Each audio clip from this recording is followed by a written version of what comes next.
Hello, it's Nick Kulikov again. Today I would like to tell you about Old Rus state and federal fragmentation in 9th, beginning of 13th centuries. This is a theme. This topic consists of two lectures. Lecture the first, formation and development of the statehood of Kievan Rus from 9th till 11th centuries. Prince Rurik was a varyak, Viking. He came to the Ilmen Slavs to solve their disputes with neighboring tribes and to rule in the northern lands of Rus. He remained ruler in Novgorod, a new city, from 862 till his death in 879. Dissatisfied with Rurik, his tribesmen, warlords, Askold and Dir, in search of booty and entertainment, went with part of the squad, Druzhina, from Novgorod to Constantinople. Along the way, they managed to capture a small, beautiful town on the high bank of Dnieper, Kiev. Having redirected the tribute paid by the people of Kiev to the Khazars, they remained sovereigns in Kiev. Prince Oleg ruled from 879 till 912. Nicknamed the Prophet, became the guardian after the death of Rurik with his young son Igor. He made a successful trip to the south, undertaking him assured the unification of two main centers of Eastern Slavs, the Novgorod and Kiev lands, as well as the territories lying along the route from the Varygians to Greeks, from the Baltic or Varyak Sea to the Black or Russian Sea, and its branches, liberation of lands of Severance and Radimiches from Khazar tribute. The old Rus state formed so-called Kievan Rus in 882 with the capital in Kiev. Oleg became the first Grand Duke or Prince of Kiev. He rallied on the Eastern Slavs around Kiev, which took place in a fierce struggle against external enemies, continued into during the 10th century. By the middle of the 11th century, Kievan Rus became powerful and one of the largest states in Europe. But by this time, all East Slavic lands became part of Kievan Rus. Old Rus state was recognized as equal to the Byzantine Empire. The legend tells that Grand Duke Oleg, who had made a campaign against Constantinople, hung his shield over the gates of Constantinople, Tsargrad, as a sign of his victory. The Byzantine emperor paid Oleg a considerable tribute and concluded an agreement with him in 811, which provided by duty-free trade and other privileges to Russian merchants. This agreement, drawn up in Russian and Greek languages, referred to the law of Rus, which confirms existence of legislation in Rus before the Rus truth, or so-called Rus law, before 12th century. Thus, it's obvious that the state is a product of complex and long-term development of the political and social economical structure of society, and cannot be brought in from the outside and organized by one person or group of persons. And we can also see that even very talented and wise people couldn't do so. Nevertheless, the chronicle tradition about the Varajan's princes was clothed with so-called Norman theories. The author of these theories and its supporters exaggerated the role of the Scandinavian warriors in formation of statehood in Rus. An important feature of Kievan Rus formed due to the constant external danger, especially of the steppe nomads, was the general aiming of the people, the people's militia, so-called oполчение, organized according to the decimal system, hundreds and thousands. In the city centers there were Тысячские, the leader of military or city militia. It was a numerous people's militia, subordinated not only to the prince or grand duke, but to the vecha, so-called people's assembly, that often decided the outcome of all battles. The prince also formed a group of warriors whom he personally could trust, and which submitted to him personally. They were the prince's squad, дружина. Vigilantes, дружинники, lived in or around the princely court.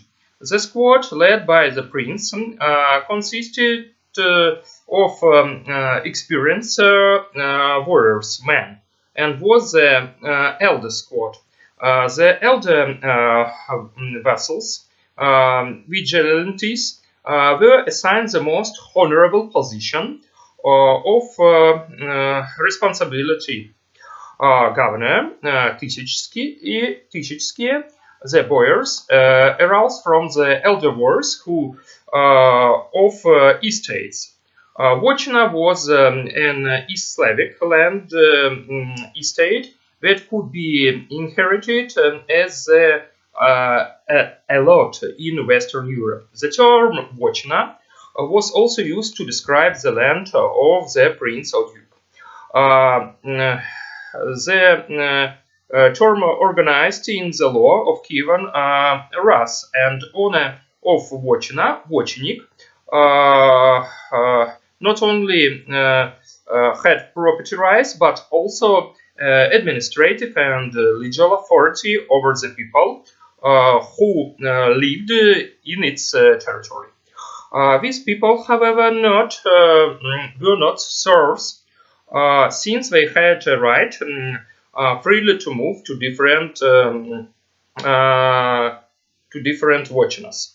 Later, the administrative and legal powers of the owner of estate were strictly limited and completely abolished. In the middle of the 15th century, the right of certain categories of peasants in some of the estates to leave their masters was limited to a week before and after the so-called Yuri Day, November 26th. The noblemen aroused from the junior vigilantes.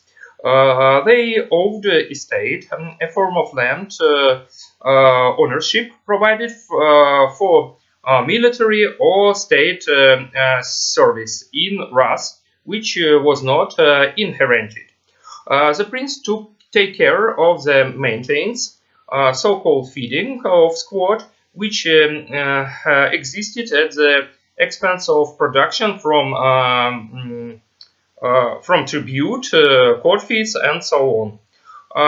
The key to understand of social and economical and also social structure of old Rus state can be the polludia.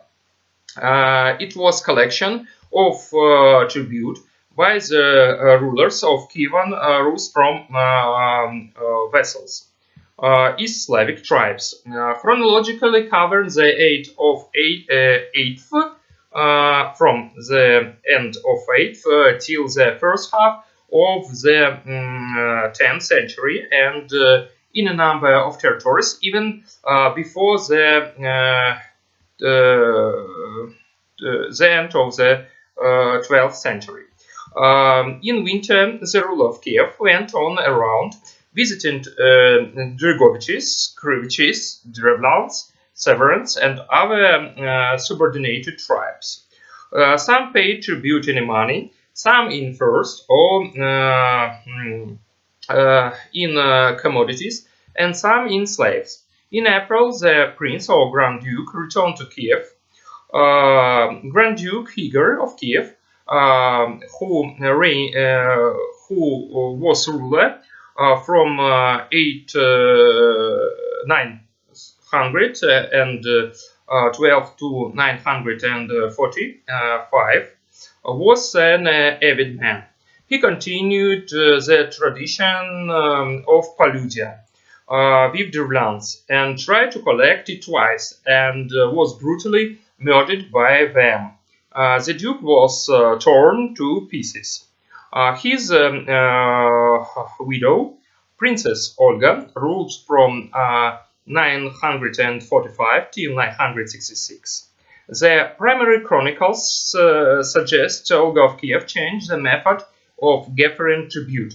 After death of her husband, Olga appointed her own officials to gather and deliver tribute, at least in some of the areas of her domain, preferring not to rely on local chiefs and system of polludia.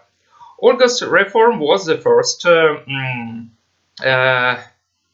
attempt of Rus laws, later codified as Russkaya Pravda.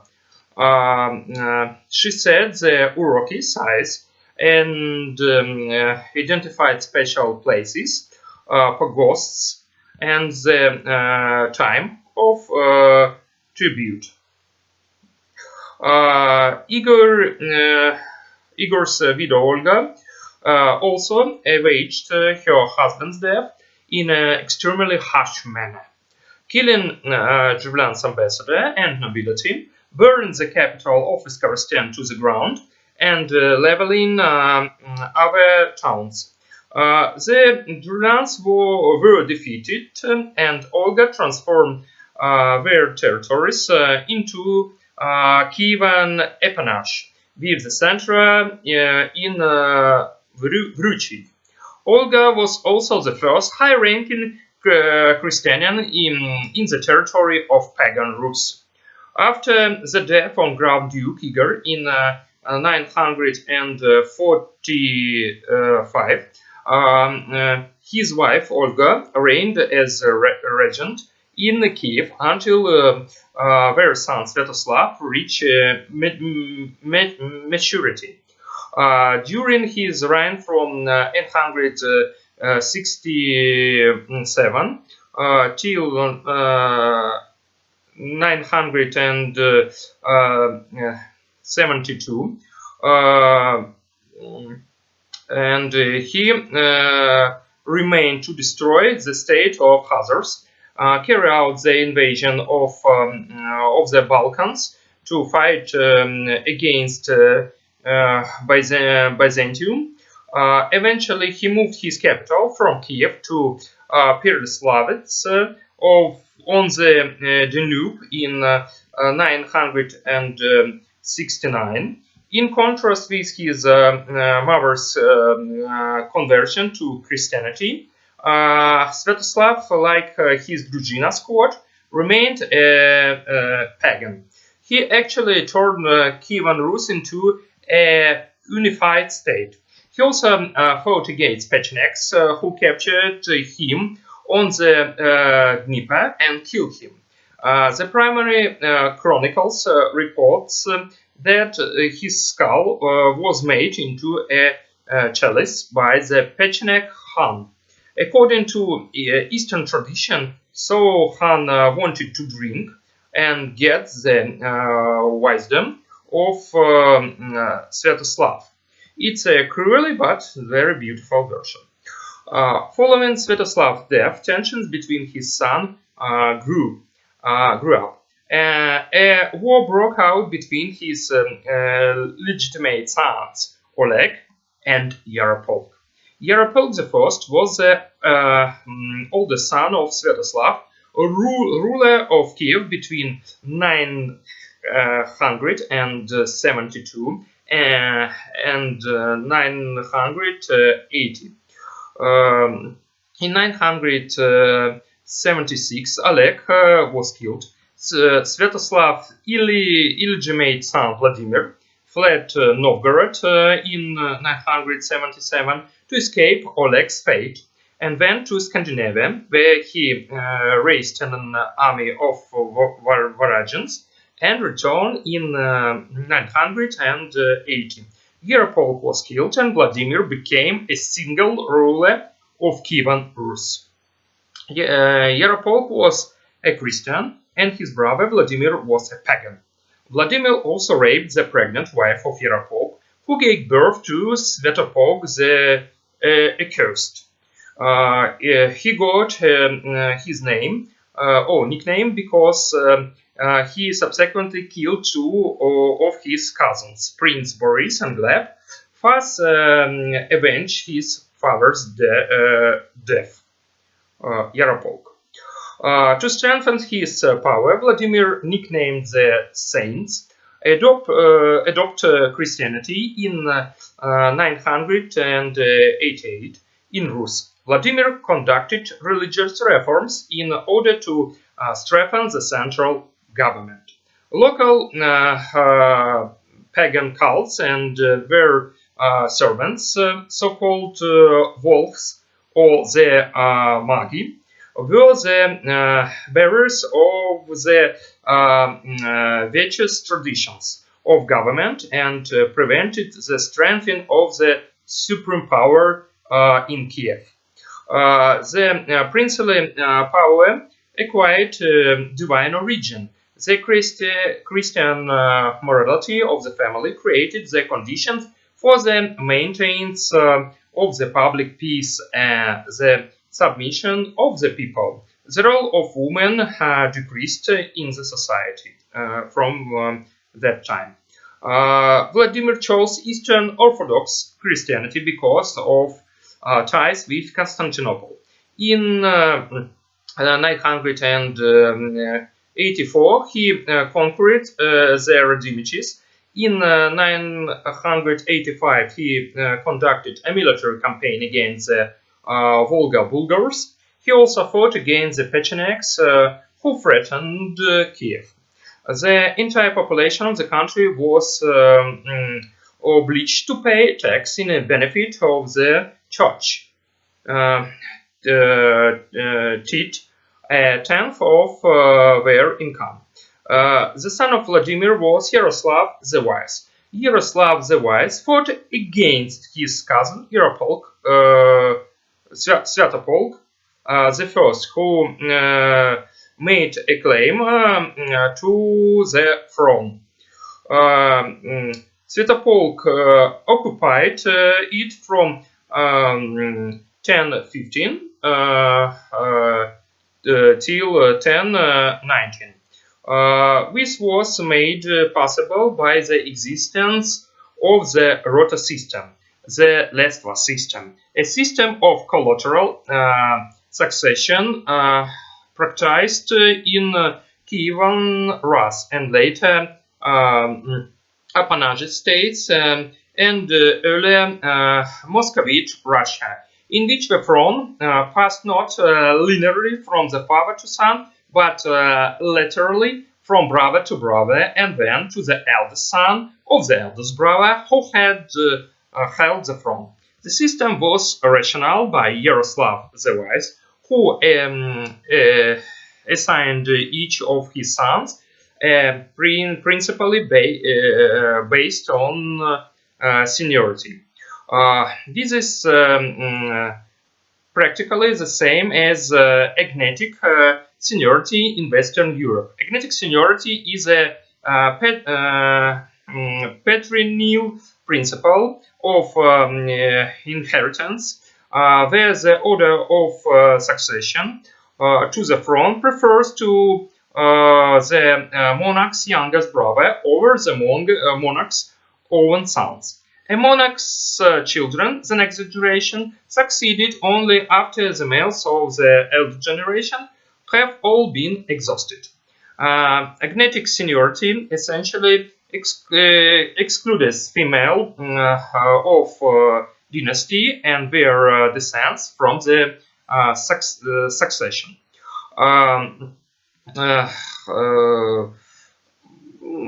We can also say that Svetopok fought against his cousin Yaroslav. Yaroslav the Wise was thrice Duke of Novgorod the Great and Kiev, united the two principalities for a time under his rule.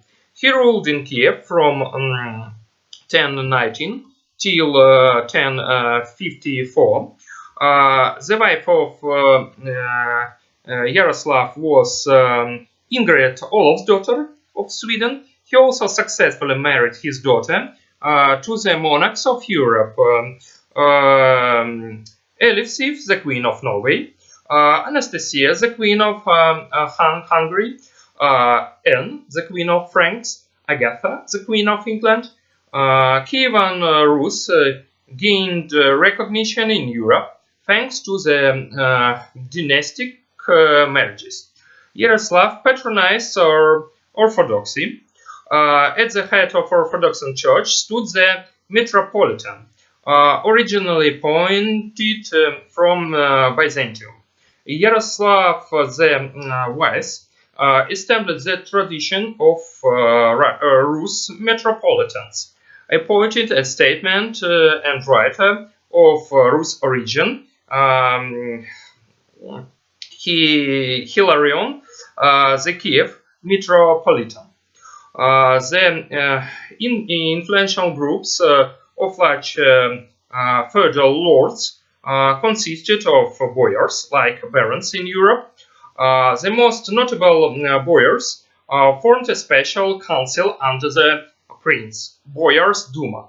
The council, Boyars Duma, in 9th, 12th century included boyars, local nobility, representatives of the city, and sometimes clergy. The Duma, as an advisory body, did not have a permanent composition, was not legally formalized, and its influence on the prince policies was very tangible. It took part in solving the most important state issues, electing prince, declaring war and peace, concluding treaties, issuing laws, reviewing a number of courts and financial cases.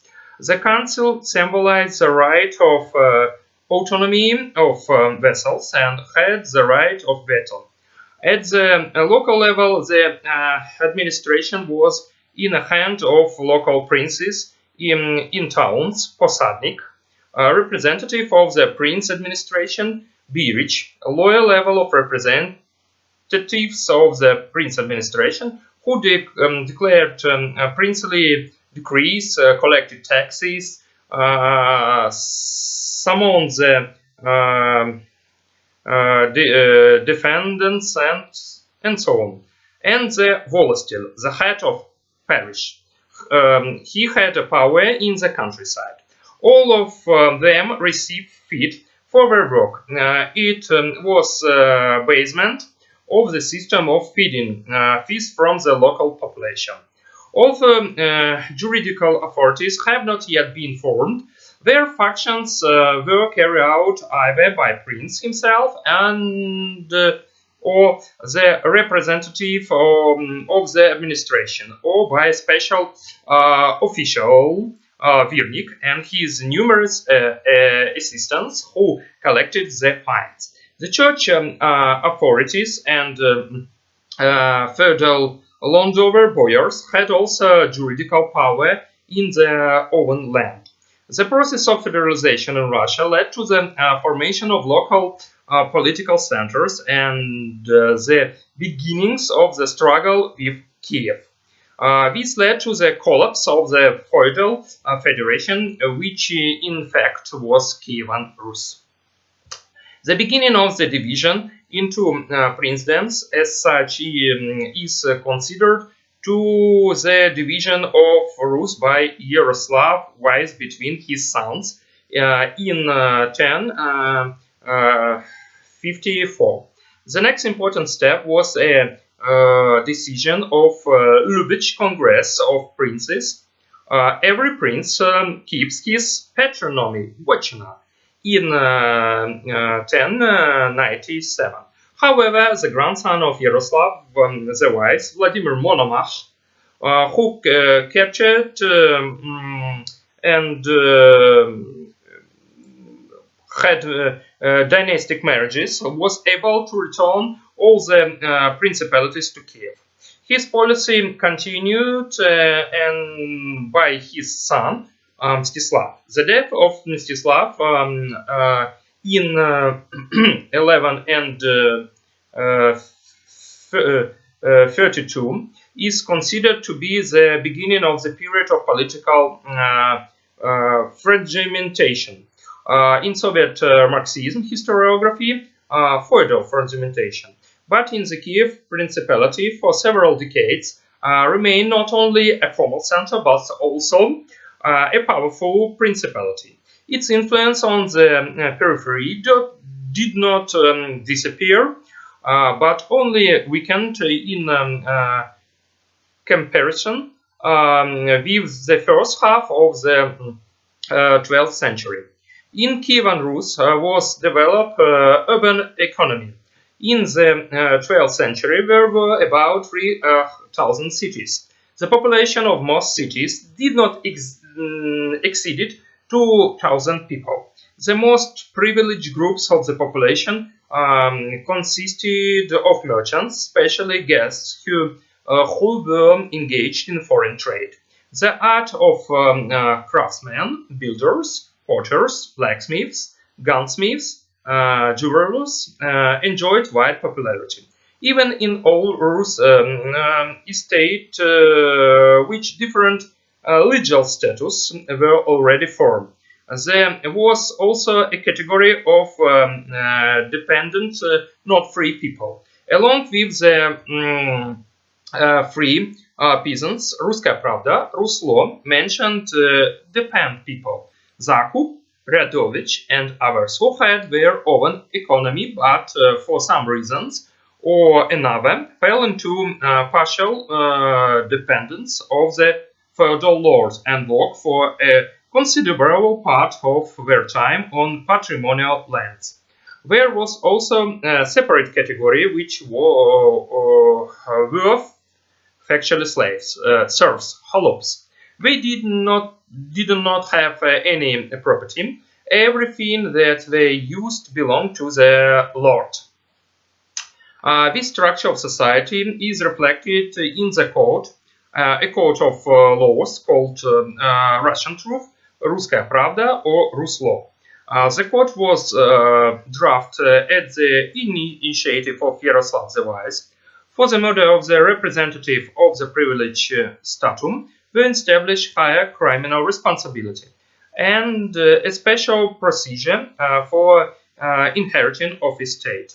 Revenge of the relatives for the injured or killed was forbidden. They received compensation from it. Vira fine for killing or maiming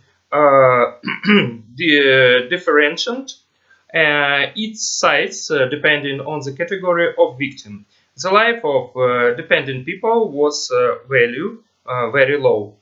And now discuss the state structure and the administrative apparatus appeared in the period from the 9th till 8th century. Kievan Rus was early feudal state with a regime of military democracy. The prince had the supreme legislative and executive power and juridical functions. The central administration is represented by the Council of Elders, Boyar, Duma, the People's Assembly, Vecha Assembly, and Druzhina, the squad. Local government is a community. The state structure in 11th, 12th century changed. Kievan Rus early federal feudal state.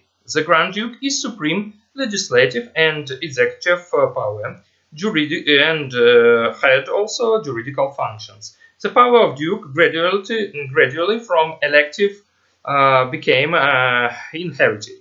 The tendencies towards separatism of Rus lands were growing in the 12th century. To the highest authorities should be attributed the princely congress, attended by princes, boyars, representatives of the city. For example, the Congress of Rus Prince in 10 and 97.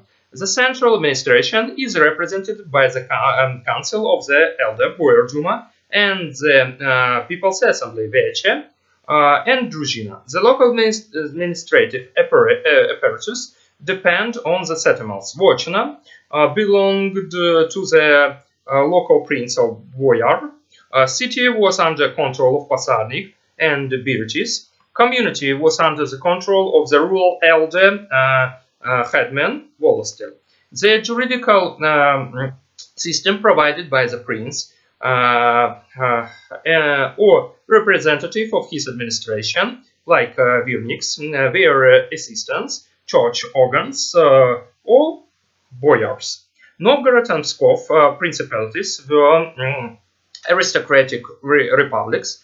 They princes were elected. The Vechas were the highest legislative and juridical bodies of the republic. I hope that this video was very nice for you. Thank you.